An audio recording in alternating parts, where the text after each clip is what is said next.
So இது வந்து பார்த்தீங்கன்னா ஒரு இன்ட்ரெஸ்டிங்கான ப்ராப்ளம் அப்படின்னு சொல்லலாம். ஸோ ஏன் அப்படின்னு வந்து பார்த்தீங்கன்னா இந்த ப்ராப்ளத்தில் என்ன கொடுத்துருக்காங்க, at 300 Kelvin 36 gram of glucose present in a liter of its solution has an osmotic pressure of 4.98 bar.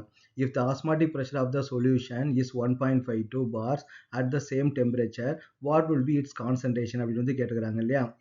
அப்போ நமக்கு என்ன கொடுத்துருக்காங்கன்னு பார்த்தீங்கன்னா இதில் நமக்கு என்ன நமக்கு நான் எப்போவுமே உங்களுக்கு என்ன சொல்லியிருப்பேன்னு பார்த்தீங்கன்னா என்ன கேட்டிருக்கிறாங்களோ அதுலேருந்து நீ ஆரம்பிங்கன்னு தான் நான் சொல்லியிருப்பேன். அந்த ப்ராப்ளத்தில் நீங்கள் என்ன கொடுத்துட்டாலும் சரி, அவங்க என்ன கேட்டுக்கிறாங்க ஆஸ்மாட்டிக் ப்ரெஷர் வந்து கொடுத்துருக்காங்க, what will be the concentration அப்படின்னு கேட்டுக்கிறாங்க இல்லையா.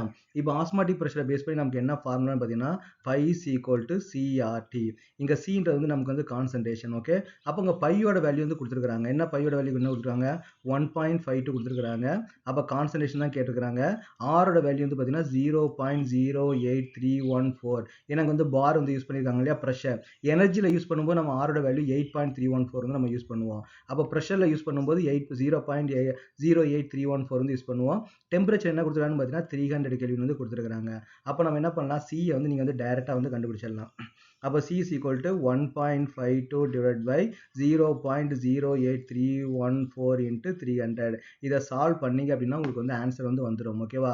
அப்போ அங்கே மேலே கொடுத்துருக்க இன்ஃபர்மேஷன் எல்லாமே வந்து நமக்கு வந்து அன்னெசரி, தேவையில்லை.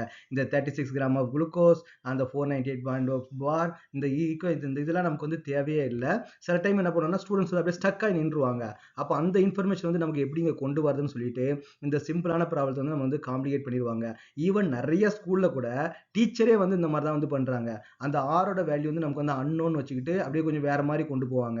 ஏன்னா நம்ம ஆரோட வேல்யூ பார் வந்து 0.08314 நம்ம நிறைய இடத்துல நமக்கு வந்து யூஸ் பண்ணியிருப்போம்.